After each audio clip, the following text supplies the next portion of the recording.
Assalamualaikum warahmatullahi wabarakatuh. Tabi pun. Sebelumnya izin memperkenalkan diri. Nama saya Aminata Juriyah, NPM 21130530667. Program Studi Pendidikan Guru Sekolah Dasar, Fakultas Keguruan dan Ilmu Pendidikan, mahasiswa Universitas Lampung tahun 2021. Video kali ini untuk memenuhi tugas mata kuliah Pendidikan Agama Islam oleh Ibu Dr. Randa Loliana MPD. Video ini adalah video pembelajaran Pendidikan Agama Islam untuk memenuhi tugas UAS atau ujian akhir semester. Assalamualaikum warahmatullahi wabarakatuh. Sebelumnya, anak-anak udah pada kenal Ibu belum? Belum ya? Oke, di sini Ibu perkenalan dulu ya. Nama Ibu Aminata Juriyah, bisa dipanggil Ibu Ami. Apa kabarnya anak-anak Ibu yang ganteng, yang cantik? Sehat? Alhamdulillah. Jadi kalau misalkan Ibu bilang apa kabarnya, anak-anak Ibu yang ganteng, yang cantik, bilang ya, Alhamdulillah, sehat, luar biasa, Allahu Akbar. Oke, ulangi ya. Apa kabarnya anak-anak Ibu yang ganteng, yang cantik? Alhamdulillah, sehat, luar biasa, Allahu Akbar. Oke, semangat, semangat, semangat, semangat. Oke, sebelum kita masuk ke materinya, materi tentang pendidikan agama Islam, kita tepuk semangat terlebih dahulu ya. Ibu punya tepuk semangat baru nih, jadi ikuti ya. Tepuk semangat, semangat, semangat, aye, semangat, semangat. Nah, itulah tepuk semangat dari Ibu Ami ya. Tepuk semangat ini akan kita ulang setiap pagi hari sebelum belajar agar kita semangat untuk belajar di sekolah. Anak-anak Ibu yang soleh dan soleha, sebelum kita memulai belajar di pagi hari ini, alangkah baiknya kita berdoa terlebih dahulu. Wahidun satu, isnaini dua, salah satu tiga, mulai. Aku punya tangan, jarinya 5, ku angkat keduanya seraya berdoa. Bismillahirrahmanirrahim. Raditu billahi robba wabil Islam madinah wabil Muhammadin nabiyya wa rasulah. Rabbi zidni ilma warzuqni fahma. Amin ya robbal alamin. Oke, jadi sebelum memulai suatu kegiatan atau untuk mengakhiri sebuah kegiatan, anak-anak Ibu harus berdoa terlebih dahulu. Gitu ya. Kenapa harus berdoa, Bu? Karena untuk mendapatkan ridho dari Allah Subhanahu wa taala. Tadi siapa hayo yang di sini doa dulu mau ke sekolah? Oke. Jadi doa mau ke sekolah setelah kita keluar dari rumah apa, Bu? Bismillahirrahmanirrahim. Bismillahitawakkaltu alallah la haula wala quwata illa billahil aliyil azim. Amin. Materi yang pertama itu tentang malaikat. Malaikat itu makhluk yang diciptakan oleh Allah SWT. Dari apa, Ibu Ami? Malaikat itu diciptakan oleh Allah dari nur atau cahaya. Bedanya malaikat dan manusia apa, Ibu Ami? Oke, Kalau manusia diciptakan dari segumpal tanah, kalau malaikat itu diciptakan oleh nur atau cahaya. Apakah manusia seperti kita bisa melihat malaikat? Tentu saja tidak. Malaikat itu makhluk yang sangat istimewa. Manusia biasa seperti saya, seperti Ibu Ami, seperti anak-anak ibu yang ganteng, yang cantik, tidak bisa melihat malaikat. Malaikat itu diciptakan oleh Allah SWT hanya untuk beribadah, hanya untuk sujud, hanya untuk apa lagi? Hanya untuk tunduk kepada Allah SWT. Jadi malaikat itu tidak seperti manusia yang makan, yang minum. Jadi malaikat tidak ada sifat seperti itu. Sifat apa? Sifat makan dan sifat minum. Tidur juga malaikat tidak tidur. Lalu malaikat yang wajib diketahui itu berapa, Ibu? Ada 10. 10 malaikat yang wajib kita ketahui. Oke, ada nyanyiannya juga loh. 10 malaikat Allah, orang Islam wajib percaya. 10 malaikat Allah, orang Islam wajib percaya. Jibril membawa wahyu, Mikail membagi rizki, Israfil meniup sangkakala, Ijrail mencabut nyawa, Munkar dan Nakir menanya di kubur, Raqib dan Atid mencatat amal, Malik menjaga di neraka, Ridwan menjaga di surga. Oke, jadi tadi ada 10 malaikat Allah yang wajib diketahui oleh umat Islam. Oke, tepuk tangan untuk kita semua. Yang kedua, tentang apa? Rukun iman dan rukun Islam. Rukun iman ada 6.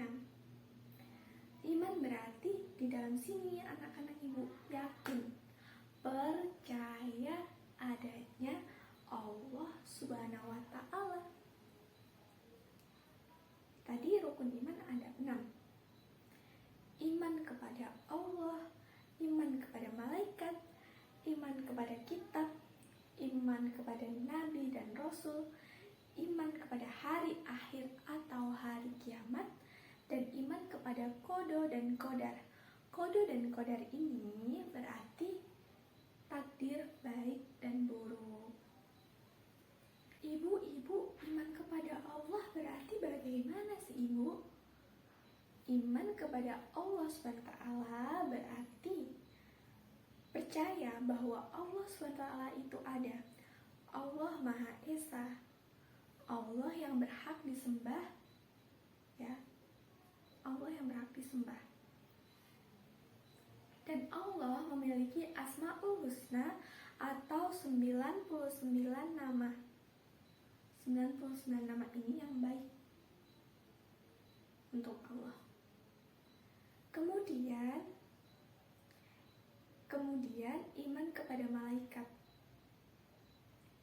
Nah, seperti materi yang tadi, iman kepada malaikat berarti percaya akan adanya 10 malaikat yang wajib diketahui. 10 yang tadi nyanyi 10 malaikat Allah, orang Islam wajib percaya. Ada Jibril, Mikail, Israfil, Ijrail, Munkar, Nakir, Ridwan, Malik, Raqib, Atid. Itu 10 malaikat yang wajib diketahui oleh kita. Tuh. Kemudian yang ketiga, iman kepada kitab-kitab Allah. Al-Quran diturunkan kepada Nabi Muhammad Shallallahu Alaihi Wasallam. Kemudian Injil Nabi Isa alaihi salam, Taurat Nabi Musa alaihi salam, dan kitab Zabur diturunkan oleh Nabi Daud alaihi salam. Lalu ada yang namanya suhuf. Ibu kasih tahu, ada suhuf. Suhuf itu berupa lembaran yang diturunkan kepada Nabi Ibrahim. Oke. Kemudian kita harus iman kepada Nabi dan Rasul. Nabi dan Rasul yang wajib diketahui itu ada 25. Iman yang keempat yaitu iman kepada Nabi dan Rasul. Nabi dan Rasul yang wajib diketahui ada berapa anak-anak? Oke, pintar, ada 25. 25 Nabi dan Rasul yang wajib diketahui. 25. Ada yang namanya Ulul Azmi.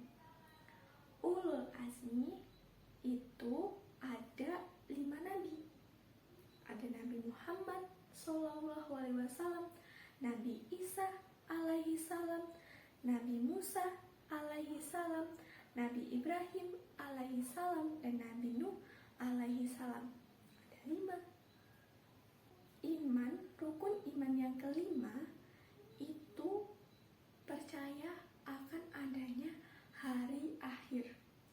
Hari akhir itu hari kiamat. Ada kiamat kecil, ada kiamat besar. Kiamat kecil disebut kiamat sukro, dan kiamat besar disebut kiamat kubro. Jadi kiamat besar itu semuanya hancur. Gunung-gunung, lautan meluap seperti itu, dan masih banyak lagi.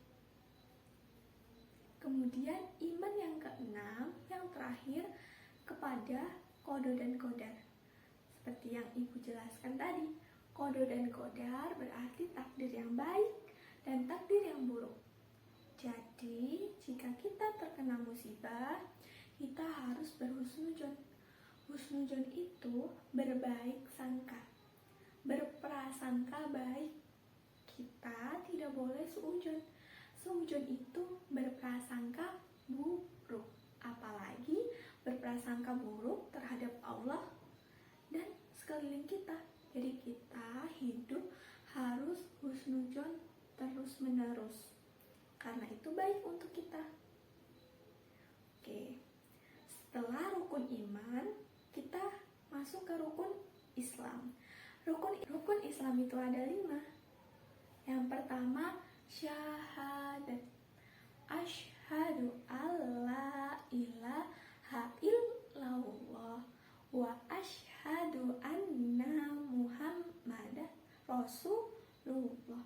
Yang artinya, aku bersaksi bahwa tidak ada Tuhan yang wajib disembah selain Allah SWT. Dan aku bersaksi bahwa Nabi Muhammad adalah utusan Allah. Kemudian rukun Islam yang kedua apa? Sholat. Sholat itu merupakan tiang agama ya anak-anak. Anak-anak, ibu yang ganteng yang cantik ini harus belajar sholat. Karena sholat itu baik. Sholat merupakan tiang agama. Sholat itu ada 5 waktu. Ada subuh. Subuh 2 rakaat. Zuhur 4 rakaat. Asar 4 rakaat. Maghrib 3 rakaat. Dan Isya itu 4 rakaat. Setelah itu rukun Islam yang ketiga yaitu zakat. Zakat dibayarkan biasanya ketika bulan Ramadan. Kemudian yang keempat, puasa. Puasa ini hukumnya wajib ya. Puasa Ramadan itu hukumnya wajib. Jadi anak-anak ibu yang ganteng, yang cantik, yang soleh, yang soleha, insya Allah kalian harus belajar puasa. Walaupun puasanya hanya setengah hari. Setengah hari itu nanti dapat pahala banyak sekali ya. Kalian harus belajar puasa ya. Karena itu merupakan rukun Islam. Kemudian yang kelima, haji bila mampu. Jika nanti ibu atau murid-murid Ibu Ami sudah memiliki uang, sudah mampu untuk pergi haji, ayo pergi haji. Karena itu yang mempunyai uang itu hukumnya wajib. Oke, ibu lanjut duduk ya. Karena di sini ibu mau bernyanyi. Oke, ibu lanjut duduk ya. Jadi di sini sebelum ibu bercerita tentang kisah gajah dan burung ababil ketika di Mekah, ibu akan bernyanyi terlebih dahulu. Siapa yang di sini suka bernyanyi? Wah, iya suka semua ya. Oke, ibu nyanyi dulu ya. Aku gajah yang gagah berani, badanku besar, tinggi sekali. Aku binatang terbesar di darat, karena ku makan tanaman yang banyak. Aku punya belalai yang panjang untuk bernafas dan jadi tangan. Ku punya gading di dekat mulutku untuk berjaga dari musuhku. Di dalam Al-Quran aku dikisahkan bersama Abraha untuk menghancurkan Ka'bah. Ku berdoa agar terlepas dari Abraha, raja yang kejam. Datanglah burung ababil, lemparkan batu yang panas. Tak ada yang selamat, hanya aku, sang gajah. Oke, selesai nyanyinya. Kita lanjut ke dongengnya ya. Jadi dongengnya ya kurang lebih masih sama seperti nyanyian tadi. Oke ya, ibu bacakan di laptop ibu. Kisah Raja Abraha dan pasukan gajah yang sombong yang ingin menghancurkan Ka'bah. Kisah pasukan gajah dan Raja Abraha memang terkenal di kalangan umat Islam. Cerita ini mengisahkan Raja Abraha dan pasukan gajahnya yang dengan sombongnya ingin menyerang Ka'bah yang dianggap oleh Muslim sebagai rumah Allah. Kisah ini berawal saat Abraha memberi perintah kepada pejabat istana untuk membangun suatu bangunan yang sangat indah, sehingga Ka'bah yang banyak dikunjungi menjadi ditinggalkan. Kira-kira seperti ini. Buatlah sebuah bangunan yang sangat indah, sehingga orang-orang Arab tertarik ke sini dan meninggalkan Ka'bah. Titah Raja Abraha kepada pejabat istana. Sontak gemparlah tanah Yaman mencari arsitek terbaik untuk membuat bangunan suci yang menandingi kesucian Baitullah atau Ka'bah. Dalam waktu singkat, jadilah bangunan megah dan indah bernama Al-Qulais.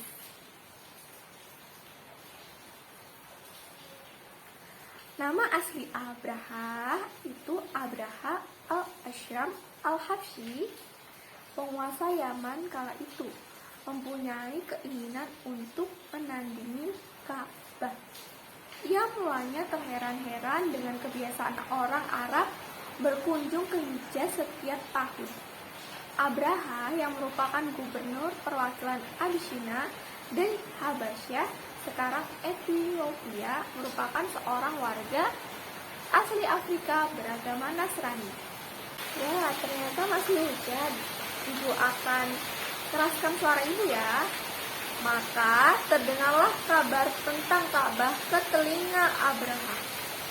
Orang-orang Arab rutin melakukan haji ke bangunan yang didirikan Nabi mereka. Berarti apa? Ka'bah, Nabi Ibrahim dan Nabi Ismail kala itu. Rasulullah SAW belum lahir di tengah bangsa Arab.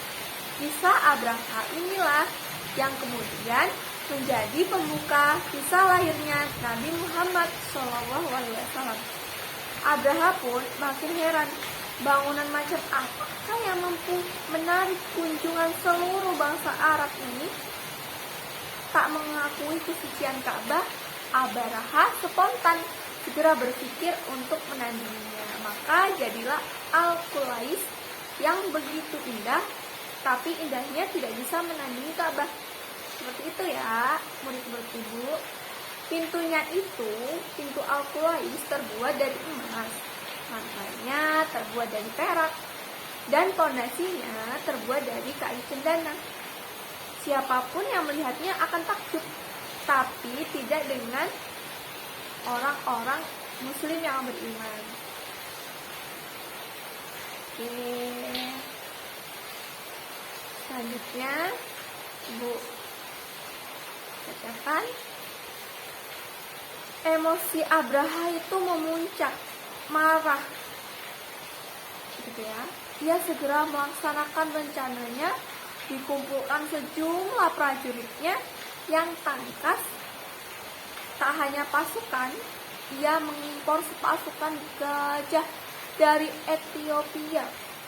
Bawa pasukan gajah di barisan terdepan. Besok kita berangkat ke Mekah untuk menghancurkan Ka'bah. Seru Abraha seperti itu.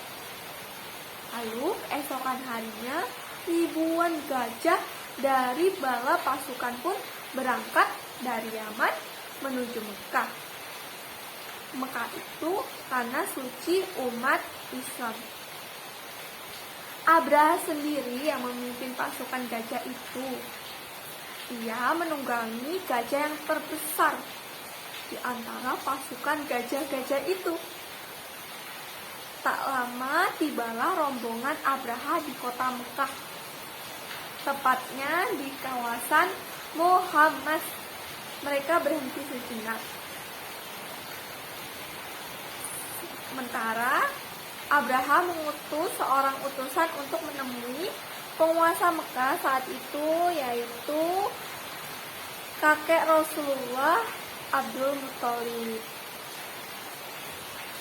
Kemudian Abdul Muthalib ini, kakek Rasulullah ini menjawab, "Demi Allah, kami tak ingin berperang dan kami tak punya kekuatan untuk melawan kalian. Akan tetapi, jika Abraha ingin menghancurkan Baitullah, lakukan sesuka hati. Namun, aku yakin Allah tak membiarkan rumahnya dihancurkan." Nah, setelah itu,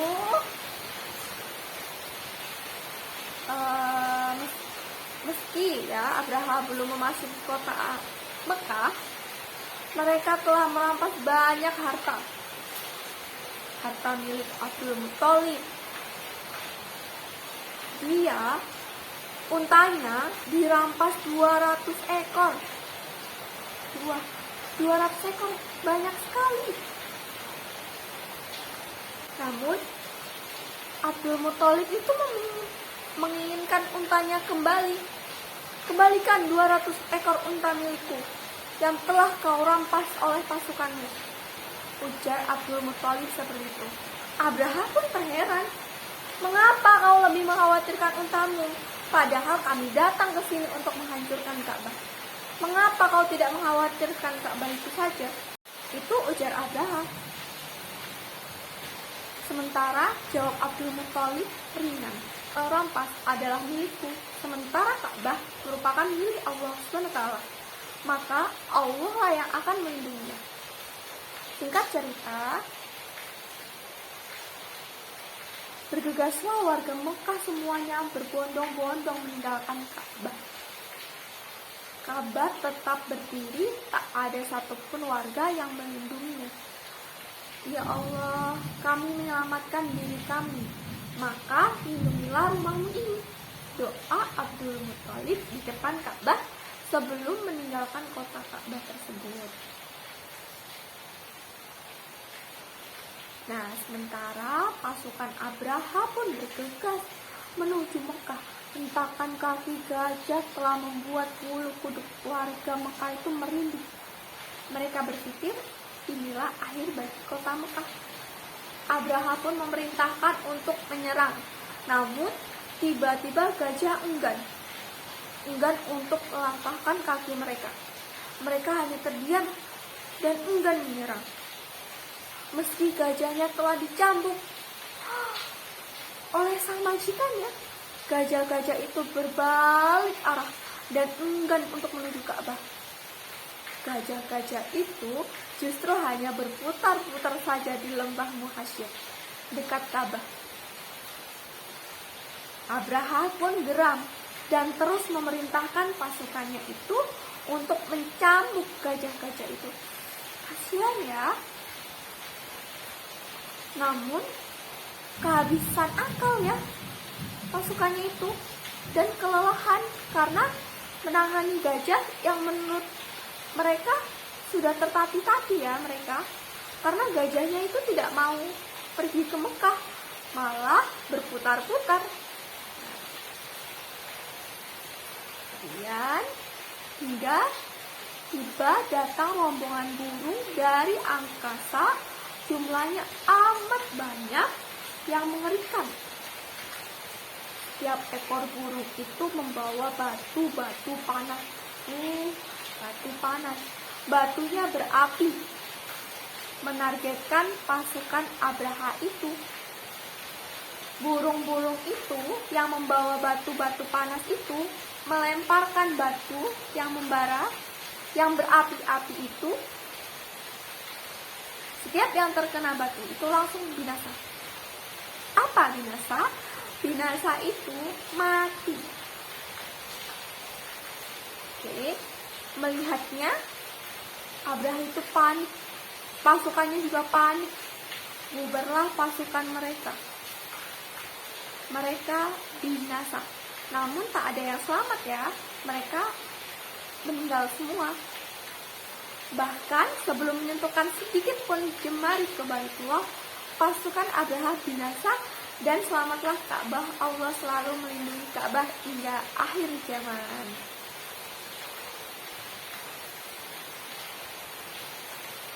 Selesai.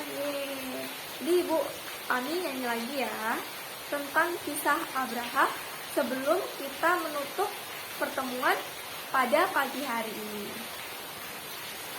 Aku gajah yang gagah berani, badanku berat tinggi sekali.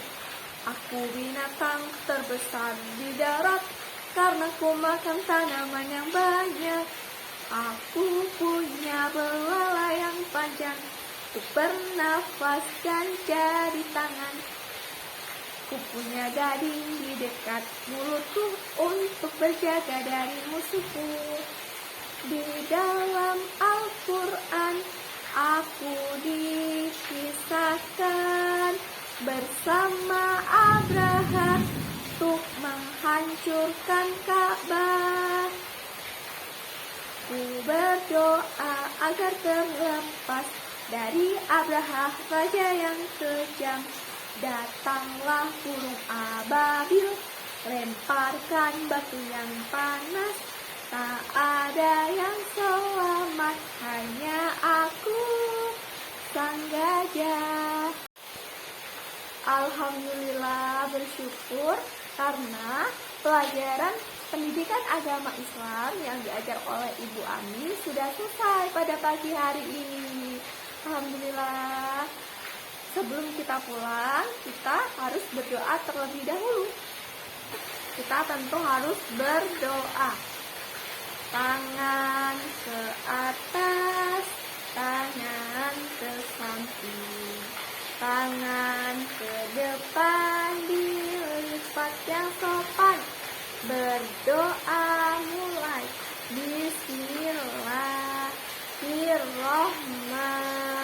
Bismillahirrahmanirrahim.